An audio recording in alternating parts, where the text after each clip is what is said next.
Salut la communauté, allez je vous emmène pour cette fois-ci fabriquer une pièce montée. Rien à voir avec la pâtisserie, il s'agit, vous l'avez déjà vu, le montage, ce rond pile à la jonction entre le dessus et le semelage.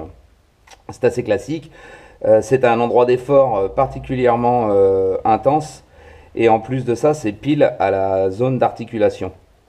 Donc avec le temps, la pluie, le sec, et puis peut-être aussi une petite carence de produits gras, ou autrement dire de cire, eh bien le montage il finit par rompre.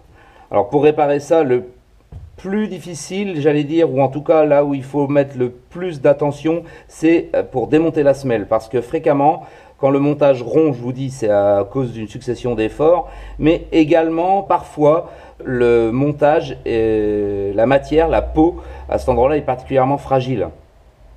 Les fabricants font parfois passer les parties creuses au montage, justement, pour pas qu'ils se voient sur le dessus. Mais la conséquence, c'est que c'est quand même un des endroits qui travaille le plus et il finit par rompre. Donc, quand on démonte, il faut faire vraiment très attention. La qualité du démontage va vraiment formater, si je puis dire, la qualité de la réparation. Donc, il s'agit de glisser de toute façon un renfort. Là, ici, cette pièce-là, elle est dead.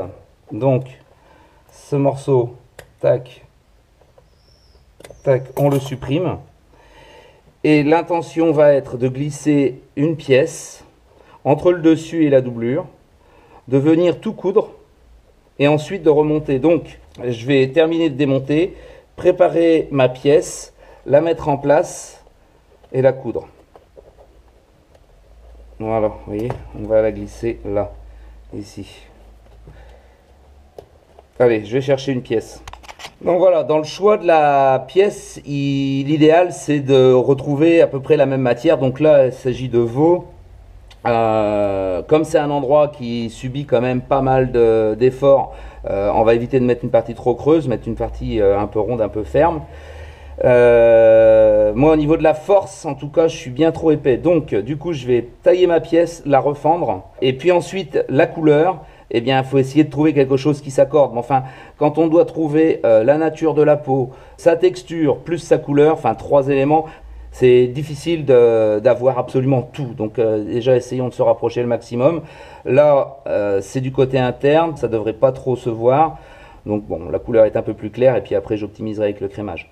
Allez, je prépare ma pièce et je vous reprends. Donc là, vigilance, on prend bien tout le dessus, la doublure. Surtout que j'ai remarqué que la doublure bouge un petit peu.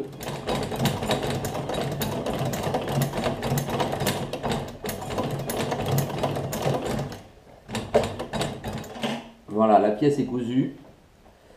On va maintenant tout remonter à la néoprène avec la grande précaution de ne pas resserrer le montage.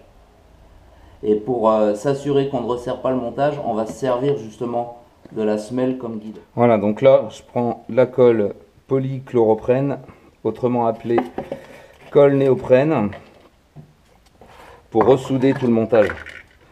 Donc, ce montage est simplement soudé, il n'est pas cousu. Donc je marque en même temps, tu vois comme moi, tu vois que le renfort de cambrion se décolle, tout se décolle. J'avais passé un bon coup de soufflette quand même avant, hein. Il y avait plein de poils de chat.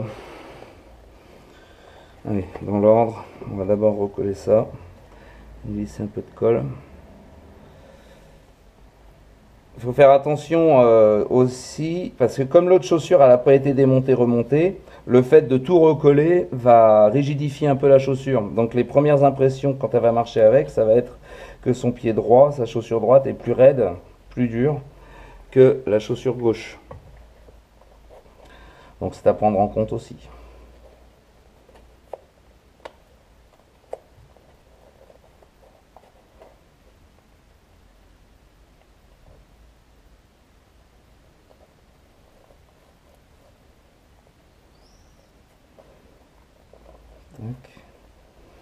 Bien mettre en colle la première.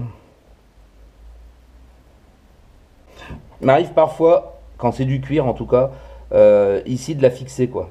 Ça c'est une espèce de semelle en plastique. Donc du coup je fais gaffe parce que de vouloir trop la torturer, il peut arriver parfois qu'elle se rompe ici. Et alors là, bon ben on a perdu. Hein. Voilà, on va laisser sécher, on va laisser sécher ça. On va laisser sécher ça. Bon voilà, le temps d'ouverture, à peu près un petit quart d'heure. Là maintenant, il s'agit d'afficher et ça encore, la qualité de l'affichage va conditionner un peu la réussite parce que il faut surtout pas modifier le chausson. Donc, étape par étape. Hop, celui-ci. Et là, ici, j'essaye de retrouver les traces un petit peu du montage d'origine sur la première de montage. Donc, c'est pas évident. Là, ici, on passe la première tête. Donc, on a forcément de l'embu. Et là, avant d'aller plus loin dans l'affichage, je vais contrôler un petit peu où j'en suis par rapport à la semelle d'origine. Vous voyez, il faut pas non plus que la personne... et là, je pense on est pas mal. Même si ça nous fait pas... On va peut-être essayer la de le pousser un chouille plus, mais il faudrait pas que la personne se plaigne qu'on lui ait resserré sa chaussure. Donc voilà, c'est pas plus mal. On prend ce risque. Allez, zou. Je contrôle un peu partout.